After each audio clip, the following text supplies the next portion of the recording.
Welcome back to chemistry tips. നമ്മൾ ഇന്ന് discuss ചെയ്യാൻ പോകുന്ന നമ്മുടെ ഡേ 8 ആണ്. ഡേ 8 പറയുന്നത് minimally processed products, individually quick frozen product, milling, packaging, quality control, ഇത്രയും കാര്യങ്ങളാണ്. ഇപ്പോൾ ഇതൊക്കെ എവിടെയാണ് വരുന്നത്? നമ്മുടെ ഫസ്റ്റ് ചാപ്റ്റർ ആയിട്ടുള്ള ഫുഡ് ടെക്നോളജിക്ക് അകത്ത് വരുന്ന ടോപ്പിക്സ് ആണ് കേട്ടോ. വളരെ ഇൻട്രസ്റ്റിംഗ് ആയിട്ട് പഠിക്കാൻ പറ്റിയൊരു ടോപ്പിക് കൂടിയാണ്. പിന്നെ മടി കൂടാതെ എല്ലാവരും പഠിക്കുക. നമ്മുടെ എക്സാമുകളുടെ കുറേയൊക്കെ തിരക്കുകളൊക്കെ കഴിഞ്ഞു. ഇനി ജനുവരിയിൽ നമ്മളെ കാത്തിരിക്കുന്നത് ഫുഡ് സേഫ്റ്റിയുടെ എക്സാമും അതുപോലെ തന്നെ ടെക്നിക്കൽ അസിസ്റ്റൻറ്റ് കെമിസ്ട്രിയുടെ എക്സാമാണ്. അപ്പോൾ നല്ല എനർജിയോട് കൂടി തന്നെ എല്ലാവരും പഠിക്കുക. ഓക്കെ, അപ്പോൾ നമ്മുടെ ഫസ്റ്റ് ക്വസ്റ്റ്യനിലോട്ട് പോവാം. First question, to prevent browning in fruits like apples and banana after slicing, what can be applied? Options: vinegar, lemon juice, olive oil, salt water. അപ്പം നമുക്കറിയാം, നമ്മൾ ഫ്രൂട്ട്സൊക്കെ ഇങ്ങനെ ഇപ്പം ആപ്പിൾ കട്ട് ചെയ്ത് കുറച്ച് കഴിഞ്ഞ് നോക്കിക്കഴിഞ്ഞാൽ ആപ്പിളിനൊരു ബ്രൗൺ കളർ വരുന്നത് എല്ലാവരും ശ്രദ്ധിച്ചിട്ടുണ്ടാവും അല്ലേ? ആക്ച്വലി ഈ ബ്രൗണിങ്ങിന് കാരണമായിട്ടുള്ളത് ഒരു കെമിക്കൽ റിയാക്ഷനാണ്. നമ്മൾ ആപ്പിളൊക്കെ കട്ട് ചെയ്ത് പുറത്ത് വെക്കുകയാണെങ്കിൽ അതിനൊരു ബ്രൗൺ കളർ വരുന്നതിനാണ് ബ്രൗണിങ് എന്ന് പറയുന്നത്. ഇത് ഭയങ്കര ഇമ്പോർട്ടൻ്റ് ആണ്, എപ്പോഴും ക്വസ്റ്റ്യൻ വരുന്ന ഒരു ഭാഗമാണ് കേട്ടോ. അപ്പോൾ ബ്രൗണിങ്ങിനെ കുറിച്ച് നിങ്ങൾ മനസ്സിലാക്കേണ്ട കുറച്ച് കാര്യങ്ങളുണ്ട്. ഒന്നാമത്തെ, അവിടെ ഓക്സിഡേഷനാണ് നടക്കുന്നത്. അതായത് നമ്മൾ ഈ ആപ്പിളൊക്കെ കട്ട് ചെയ്ത് പുറത്ത് വെച്ച് കഴിഞ്ഞാൽ അവിടെ ഒരു കെമിക്കൽ റിയാക്ഷൻ നടക്കുകയാണ്. ഏതാണ് ആ chemical reaction? Oxidation. Oxygen is introduced into the plant tissue and a chemical reaction occurs. This reaction is called oxidation. ഇനി ആപ്പിളിനകത്ത് ഒരു എൻസൈം ഉണ്ട്. ഇപ്പം എല്ലാ ഫ്രൂട്ടിലും ബ്രൗണിങ് വരുന്നില്ലല്ലോ. ആപ്പിളിനകത്ത് വരുന്ന പോലെ മറ്റുള്ളതിൽ ഓറഞ്ചിൽ വരുന്നില്ല, ബനാനയിൽ വരുന്നില്ല.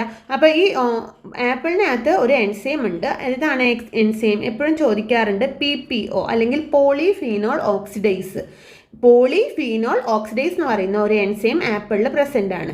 അതിൻ്റെ ഭാഗമായിട്ട് ഈ ഒരു എൻസൈം ഓക്സിജനുമായിട്ട് കോണ്ടാക്ട് ചെയ്യുമ്പോൾ കളർലെസ് കോമ്പൗണ്ട് ബ്രൗൺ ആയിട്ട് മാറുകയാണ്. അവിടെ ഒരു ബ്രൗൺ പിഗ്മെൻറ്റ് ഫോം ചെയ്യുന്നുണ്ട്. അത് ഏതാണെന്ന് കൂടി ഒന്ന് നോട്ട് ചെയ്തോളൂ. മെലാനിനാണ് ആ ബ്രൗൺ പിഗ്മെൻറ്റ് കേട്ടോ.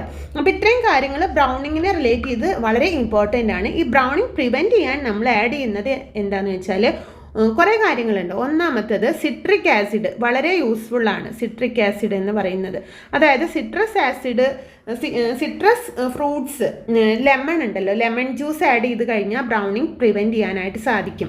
അപ്പോൾ ഇവിടുത്തെ നമ്മുടെ ആൻസറിൽ വരുന്നത് ലെമൺ ജ്യൂസാണ്. ലെമൺ ജ്യൂസിൽ സിട്രിക് ആസിഡ് പ്രസൻ്റ് ആണ്. ഇതിലെ low pH level also helps to prevent browning. അതേപോലെ ഹണി വാട്ടർ വളരെ യൂസ്ഫുൾ ആയിട്ടുള്ളതാണ്. പിന്നെ സിട്രിക് ആസിഡ് അടങ്ങിയിട്ടുള്ള വേറെ ഫ്രൂട്ട്സ് വെക്കാം കേട്ടോ. അതേപോലെ തന്നെ നമ്മുടെ പൈനാപ്പിൾ ജ്യൂസിലും സിട്രിക് ആസിഡ് അടങ്ങിയിട്ടുണ്ട്. സിട്രിക് ആസിഡ് മാത്രമല്ല, പൈനാപ്പിളിൽ മാലിക് ആസിഡ് കൂടി പ്രസൻ്റ് ആണ്. പക്ഷെ കൂടുതൽ എമൗണ്ടും സിട്രിക് ആസിഡാണ്. ഒരു 60% സിട്രിക് ആസിഡും 30% മാലിക് ആസിഡും ആണ് പൈനാപ്പിളിനകത്ത് വരുന്നത്. അപ്പോൾ പൈനാപ്പിൾ ജ്യൂസും നല്ലത് തന്നെയാണ്. കൂടുതൽ നല്ലത് ഏതാണ്? ലെമൺ ജ്യൂസാണ് കേട്ടോ.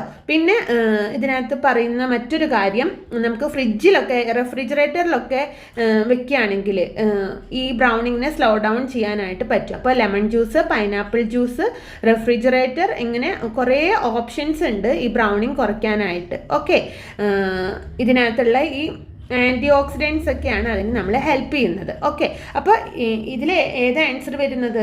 ലെമൺ ജ്യൂസാണ് നമ്മുടെ ആൻസർ വരുന്നത്. ഇനി നെക്സ്റ്റ് ക്വസ്റ്റ്യനിലോട്ട് പോവാം. Which of the following is an example of a minimally processed product? Options: canned soup, frozen pizza, fresh cut salad greens, bottle juice concentrate. അപ്പം നിങ്ങൾ ആദ്യം അറിയേണ്ട കാര്യം എന്താണ് മിനിമലി പ്രോസസ്ഡ് പ്രോഡക്റ്റ് എന്ന് പറയുന്നത് അല്ലേ?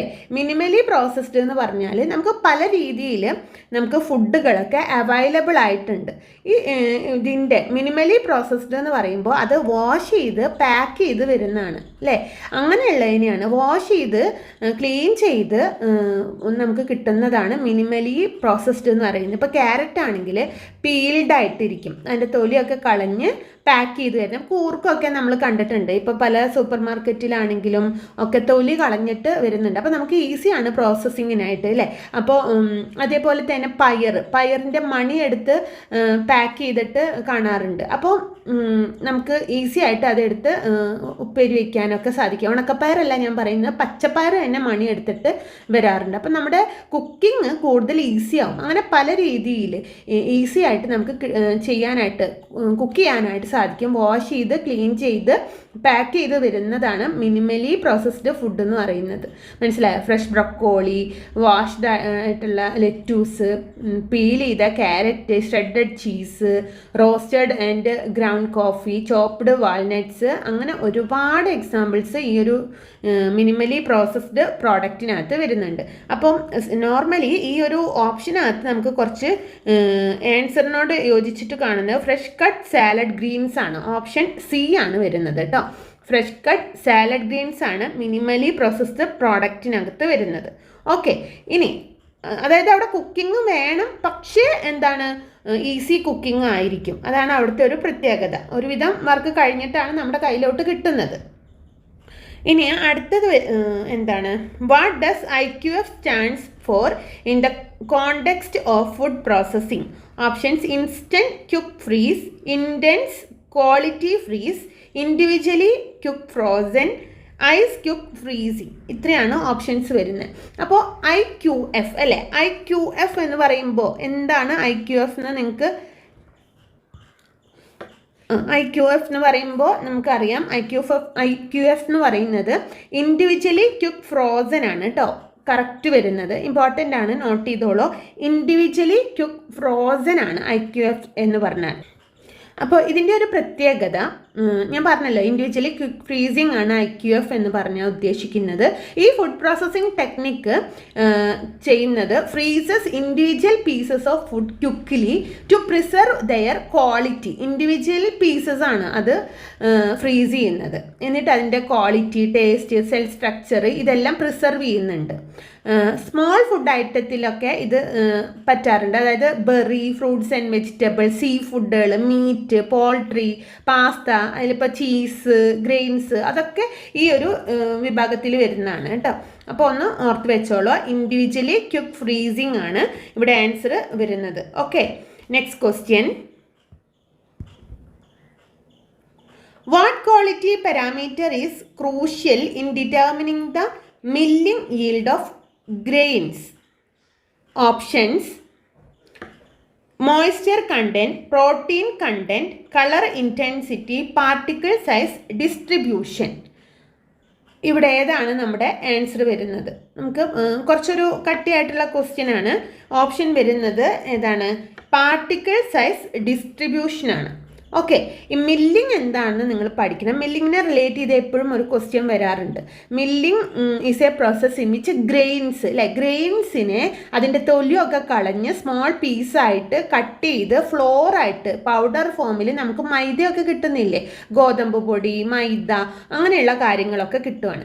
ഇതിനെയാണ് മില്ലിംഗ് എന്ന് പറയുന്നത്. അപ്പോൾ ആദ്യം അത് ഡീഹൾ ചെയ്യും. ഡീഹൾ ചെയ്യുക എന്ന് പറഞ്ഞാൽ അതിൻ്റെ ഇപ്പോൾ അരിപ്പൊടി ഉണ്ടാക്കുന്നത് എങ്ങനെയാണ്, അതിൻ്റെ നെല്ലിൻ്റെ ഉള്ളിൽ നിന്ന് അരിമണീനെ എടുക്കും അല്ലേ, അതിൻ്റെ തൊലിയൊക്കെ കളഞ്ഞിട്ട്. ആ ഒരു പ്രോസസ്സാണ് ഫസ്റ്റ് നടക്കുന്നത്. അതിനുശേഷം ചെറിയ പീസാക്കി മാറ്റി ദെൻ ഫ്ലോറായിട്ട് മാറ്റും. അങ്ങനെ അതിൻ്റെ ടേസ്റ്റ് കൂടാനും കുക്കിംഗ് ടൈം കുറയ്ക്കാനും പലതരത്തിലുള്ള ഫുഡ് പ്രോഡക്റ്റ് ഉണ്ടാക്കാനൊക്കെ നമുക്ക് സാധിക്കും. അതാണ് മില്ലിംഗ് കൊണ്ട് ഉദ്ദേശിക്കുന്നത്. അപ്പോൾ ഇവിടെ നമ്മുടെ കറക്റ്റ് ആൻസർ എന്ന് പറയുന്നത് പാർട്ടിക്കിൾ സൈസ് ഡിസ്ട്രിബ്യൂഷൻ ആണ്. പല ഗ്രെയിൻസും ഇതിന് ഈ ഒരു പ്രോസസ്സ് കഴിഞ്ഞാണ് നമ്മുടെ കയ്യിലോട്ട് കിട്ടുന്നത് അല്ലേ. അപ്പോൾ നമുക്ക് ഈസി ആയിട്ട് കുക്ക് ചെയ്യാനായിട്ട് സാധിക്കും. ഓക്കെ, ഇനി നമ്മുടെ അടുത്ത ക്വസ്റ്റ്യൻ നോക്കാം. Which packaging feature is crucial for protecting products during shipment in e-commerce? Options: easy open seals, biodegradable material, shock absorbent padding, transparent windows. Correct answer വരുന്നത് ഓപ്ഷൻ സി ആണ്. Shock absorbing pads ആണ് കേട്ടോ. അപ്പോൾ ഏതാണ്? Shock absorbent padding ആണ് ഇവിടെ answer വരുന്നത്. ഏതിനെ കുറിച്ചാണ് ഇവിടെ പറയുന്നത്? പാക്കേജിംഗ് ഫീച്ചറിനെ കുറിച്ചാണ്. പാക്കേജിങ്ങിനെ കുറിച്ചും ക്വസ്റ്റ്യൻസ് വരാറുണ്ട്. വളരെ ഇമ്പോർട്ടൻ്റ് ആയിട്ടുള്ളൊരു ടോപ്പിക്കാണ്. പാക്കേജിങ്ങിൽ പലതരത്തിലുള്ള പാക്കേജിംഗ് ഉണ്ട്. അപ്പോൾ അതിൻ്റെ കൂടുതൽ ക്വസ്റ്റ്യൻസ് നമുക്ക് നോക്കുമ്പോൾ ഒന്നുകൂടെ ക്ലിയർ ആവും കേട്ടോ. ഇനി അടുത്ത ക്വസ്റ്റ്യൻ നോക്കാം. Which packaging technique involves placing a product in a sterilized container and sealing it to maintain sterility until opened? Options: vacuum packaging, aseptic packaging, modified atmosphere packaging, shrink wrapping. ഇതിൽ ഏറ്റവും important ആയിട്ടുള്ളത് തന്നെയാണ് നമ്മുടെ answer എന്ന് പറയുന്നത് aseptic packaging ആണ്. Aseptic പാക്കേജിങ്ങിൻ്റെ പ്രത്യേകത micro ഓർഗാനിസത്തിനെ നല്ലോണം പ്രിവെൻറ്റ് ചെയ്യാനായിട്ട് സാധിക്കും. ഈ പാക്കേജിനകത്തോട്ട് മൈക്രോ ഓർഗാനിസം വരില്ല. അല്ലെങ്കിൽ ഡ്യൂറിങ് ആൻഡ് ആഫ്റ്റർ പാക്കേജിങ് വളരെ പെർഫെക്റ്റ് ആയിട്ടാണ് പാക്കേജിങ് നടക്കുന്നത്. അതായത് ഇതിൽ filling A sterilised packaging with commercially sterile product ആണ്. ഒരു ഹൈജീൻ എൻവയോൺമെൻറ്റിൽ വെച്ചിട്ടാണ് ഇത് പാക്ക് ചെയ്യുന്നതും സീൽ ചെയ്യുന്നതും. അതാണ് അസെപ്റ്റിക് പാക്കേജിങ്ങിൻ്റെ പ്രത്യേകത. ഇത് വളരെ ഇമ്പോർട്ടൻ്റ് ആണ്. നിങ്ങൾ കണ്ടിട്ടുണ്ടാവും, നമ്മൾ ഈ മിൽക്ക് ഷേക്കൊക്കെ വാങ്ങിക്കാറുണ്ടല്ലോ, സ്ട്രോബെറി ചോക്ലേറ്റ് ഒക്കെ, അതിൻ്റെ പാക്കേജിംഗ് ഒക്കെ അസെപ്റ്റിക് പാക്കേജിങ്ങിനകത്ത് വരുന്നതാണ്. അപ്പോൾ അതൊക്കെ വളരെ മൈക്രോ ഓർഗാനിസത്തിനെ പ്രിവെൻറ്റ് ചെയ്തുകൊണ്ട് വളരെ ഭംഗിയായിട്ടാണ് നമ്മുടെ കയ്യിലോട്ട് കിട്ടുന്നത് അല്ലേ. അപ്പോൾ ഈ ഒരു പാക്കേജിങ് അസെപ്റ്റിക് പാക്കേജിംഗ് ആണ്, അത് മനസ്സിലുണ്ടായാൽ മതി കേട്ടോ. നെക്സ്റ്റ് ക്വസ്റ്റ്യൻ നോക്കാം. In product development of cereal based food, what is the term used to describe the process of combining different cereals to achieve a desired nutritional profile and taste? Options: extrusion, fortification, malting, gluten formation. ഇവിടെ എന്താ ചോദിച്ചിരിക്കുന്നത്? ഒരു പ്രോഡക്റ്റിൻ്റെ development അതെങ്ങനെയുള്ള പ്രോഡക്റ്റാണ്? സിറയൽ based ഫുഡാണ് അല്ലേ. അപ്പോൾ ആ സിറൈൽസിനെ കമ്പൈൻ ചെയ്തിട്ട് ഡിഫറെൻറ്റ് സിറൈൽസിൽ നിന്ന് ഒരു ഡിസൈഡ് ന്യൂട്രീഷണൽ പ്രൊഫൈലിലുള്ള ടേസ്റ്റിലുള്ള ഒരെണ്ണാക്കി മാറ്റുന്നു അല്ലേ. അപ്പോൾ അവിടെ ഏത് ടേം ആണ് യൂസ് ചെയ്യുന്നത്? മുന്നേ നമ്മൾ പറഞ്ഞിട്ടുള്ളതാണ് അതിൻ്റെ ആൻസർ. ഇവിടെ ആൻസർ വരുന്നത് ഏതാ? ഫോർട്ടിഫിക്കേഷൻ ആണ്. ഈ ഫോർട്ടിഫിക്കേഷൻ്റെ പ്രത്യേകത എന്താണ്? Increasing the content of one or more micro nutrients. ഇപ്പം നമുക്ക് ഒരെണ്ണം എടുത്തു കഴിഞ്ഞാൽ, പാലെടുത്തു കഴിഞ്ഞാൽ പാലിൽ പല വൈറ്റമിൻസും അടങ്ങിയിട്ടുണ്ട്. പക്ഷേ വൈറ്റമിൻ സിയോ മറ്റോ ചൂടാറുമ്പോൾ നഷ്ടപ്പെടുന്നുണ്ട്. അപ്പോൾ പാല് തിളപ്പിക്കാതെ നമുക്ക് ഉപയോഗിക്കാൻ പറ്റില്ല. അപ്പോൾ ചൂടാക്കുമ്പോൾ വൈറ്റമിൻ സി നഷ്ടപ്പെടുകയാണെങ്കിൽ നമുക്ക് അതും കൂടി ഈ പാലിലൂടെ കിട്ടണം. അപ്പോൾ ഫോർട്ടിഫൈ ചെയ്ത് വരും. ആ ഒരു ഏത് ന്യൂട്രിയൻസ് ആണോ ആഡ് ചെയ്യേണ്ടത് അത് ആഡ് ചെയ്യുന്ന രീതിയിൽ നമുക്ക് കിട്ടും. മനസ്സിലായോ? അതിനെയാണ് ഫോർട്ടിഫിക്കേഷൻ എന്ന് പറയുന്നത്. നമുക്ക് ആവശ്യമുള്ള ന്യൂട്രിയൻസ് എല്ലാം ഉള്ള രീതിയിൽ ഇല്ലാത്തതിനെ ആഡ് ചെയ്ത് കിട്ടുന്ന ആ ഒരു പ്രോസസ്സിനെയാണ് നമ്മൾ ഫോർട്ടിഫിക്കേഷൻ എന്ന് പറയുന്നത്. അപ്പോൾ എന്താണ്? Fortification is the process of increasing the content of one or more micro nutrients. ഇപ്പോൾ വൈറ്റമിൻസ് ആവാം, മിനറൽസ് ആവാം, അതൊക്കെ ഒരു ഫുഡിലേക്ക് ആഡ് ചെയ്യാണ് to improve nutritional quality of the food supply and provide. എന്താ പ്രൊവൈഡ് ചെയ്യുന്നത്? പബ്ലിക് ഹെൽത്ത് ബെനിഫിറ്റ് ആണ്. എന്നാൽ minimal risk to health. Okay, അപ്പോൾ ഇൻക്രീസിങ് ദ ന്യൂട്രീഷണൽ കണ്ടൻറ്റ് ആണ് മെയിനായിട്ട് ഈ ഫോർട്ടിഫിക്കേഷനോട് ഉദ്ദേശിക്കുന്നത്. അഡീഷൻ ഓഫ് മൈക്രോ ന്യൂട്രിയൻസ് വഴി നമുക്ക് എന്താണ്, നമുക്ക് ആവശ്യമായിട്ടുള്ളതൊക്കെ നമുക്ക് കിട്ടുകയും ചെയ്യും. അതൊരു നല്ലൊരു പ്രോസസ്സാണ്. കുട്ടികളുടെ ഫുഡിനകത്താണെങ്കിലും ഒക്കെ ഈ ഒരു മെത്തേഡ് വളരെ യൂസ്ഫുള്ളാണ് കേട്ടോ. ഇനി അടുത്ത ക്വസ്റ്റ്യൻ നോക്കാം.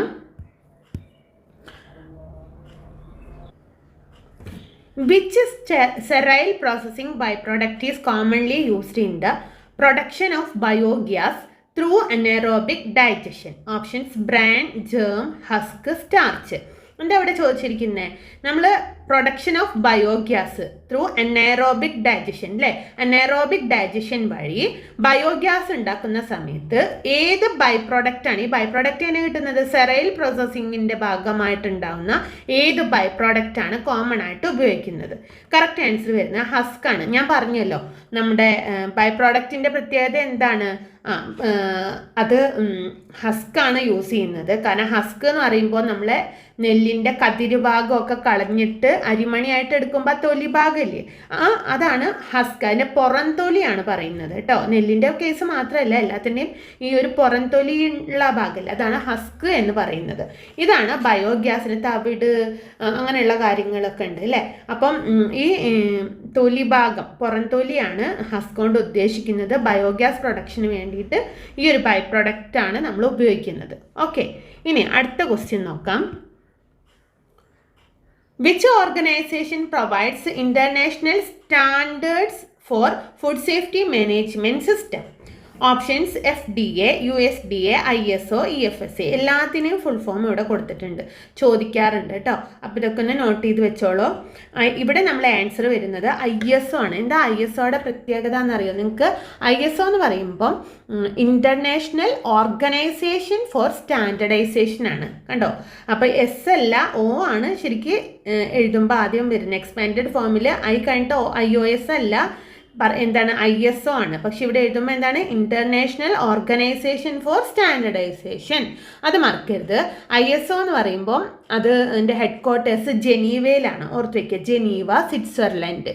ഓക്കെ, ഇത് സ്റ്റാർട്ട് ചെയ്തിട്ടുള്ളത് ഫെബ്രുവരി 23, 1947. നമുക്ക് സ്വാതന്ത്ര്യം കിട്ടിയ വർഷമായതുകൊണ്ട് കുറച്ച് എളുപ്പമുണ്ട്. 1947 ഫെബ്രുവരി 23 ഫൗണ്ട് ചെയ്തിരിക്കുന്നത് ലണ്ടനിലാണ് കേട്ടോ. ഹെഡ് ക്വാർട്ടേഴ്സ് വരുന്നത് ജനീവയിലാണ്, സ്വിറ്റ്സർലൻഡിൽ. പിന്നെ ഇതിൻ്റെ പ്രസിഡന്റ് ആരാണെന്ന് ഒന്ന് നോട്ട് ചെയ്ത് വെക്കുക. സങ് ഹ്വാൻ ചോ. ഗൂഗിൾ ചെയ്ത് കഴിഞ്ഞാൽ നിങ്ങൾക്ക് അറിയാൻ പറ്റും. പ്രസിഡന്റ് ഓഫ് ISO എന്ന് അടിച്ചു കൊടുത്താൽ മതി. ഇനി ചേഞ്ച് ഉണ്ടോ എന്നറിയില്ല, എനിക്ക് കിട്ടിയതിൽ വെച്ചിട്ടുള്ള ഏറ്റവും ലേറ്റസ്റ്റ് ആയിട്ടുള്ളതാണ് ഇട്ടിരിക്കുന്നത്. എന്തെങ്കിലും മാറ്റം വരികയാണെങ്കിൽ നിങ്ങൾ കമൻറ്റ് ചെയ്തോളൂ കേട്ടോ. സങ് ഹ്വാൻ ചോ, ഇതാണ് ISOയുടെ പ്രസിഡന്റ് വരുന്നത്. അപ്പോൾ ISO എന്താണ്, ഫുൾ ഫോം എന്താണ്, ഹെഡ് ക്വാർട്ടേഴ്സ് എന്താണ്, ഫൗണ്ട് ചെയ്ത ഇയർ ഏതാണ്, അതുപോലെ പ്രസിഡന്റ് ഏതാണ്, ഇത്രയും കാര്യങ്ങളൊക്കെ നിങ്ങൾ അറിഞ്ഞിരിക്കണം, ചോദിക്കാറുണ്ട്, വളരെ ഇമ്പോർട്ടൻ്റ് ആണ്. ഇനി അടുത്ത question, what does the acronym GFSI stands for in food safety standard? Options: Global Food Safety Initiative, Good Farming Standard Institute, General Food Safety Integration, global freshness standard initiative. അപ്പോൾ ഇവിടെ നമ്മുടെ ഓപ്ഷൻ A ആണ് answer ആയിട്ട് വന്നിരിക്കുന്നത്. ഏതാണ്? Global food safety initiative ആണ് GFSI എന്ന് പറയുന്നത്. ഇതിൻ്റെ മെയിൻ പർപ്പസ് എന്താ? ഇതൊരു ബിസിനസ്സുമായിട്ട് റിലേറ്റ് ചെയ്തിട്ടുള്ളതാണ്. ഇപ്പോൾ പല രീതിയിൽ ഫുഡ് പ്രോസസ്സിംഗ് ഒക്കെ നടന്നിട്ടാണ് കൺസ്യൂമേഴ്സിന് ഫുഡ് കിട്ടുന്നത്. ഇതെല്ലാം വളരെ സേഫായ രീതിയിലാണ് നമ്മൾ കൺസ്യൂമേഴ്സിൻ്റെ കരങ്ങളിൽ എത്തുന്നത് എന്ന് എൻഷുർ ചെയ്യാൻ വേണ്ടിയിട്ടുള്ളതാണ് ഈ GFSI എന്ന് പറയുന്നത്. Ensure food facilities R processing safe food for consumers. ഇതാണ് നമ്മുടെ GFSI കൊണ്ട് ഉദ്ദേശിക്കുന്നത്. ഓക്കെ, അപ്പോൾ വളരെ ഇമ്പോർട്ടൻ്റ് ആയിട്ടുള്ള ക്വസ്റ്റ്യൻസ് ആണ് നമ്മളിവിടെ ഡിസ്കസ് ചെയ്യുന്നത്. എല്ലാവരും നല്ല എനർജിയോട് കൂടി തന്നെ പഠിക്കുക. അടുത്ത വീഡിയോ എത്രയും പെട്ടെന്ന് ഉണ്ടായിരിക്കും. നിങ്ങൾക്ക് വീഡിയോ യൂസ്ഫുൾ ആയെങ്കിൽ കമൻറ്റ് ചെയ്യാൻ മറക്കരുത്. ഏറ്റവും നല്ല രീതിയിൽ കമൻറ്റ് ചെയ്യുന്നവരിൽ നിന്ന് ഒരാളെ സെലക്ട് ചെയ്ത് FSO എക്സാം കഴിയുന്നതോട് കൂടി 1000 rupees ഒരു ഗിഫ്റ്റ് വൗച്ചർ കൊറിയറായിട്ട് അയച്ചു തരും. Okay guys, thank you.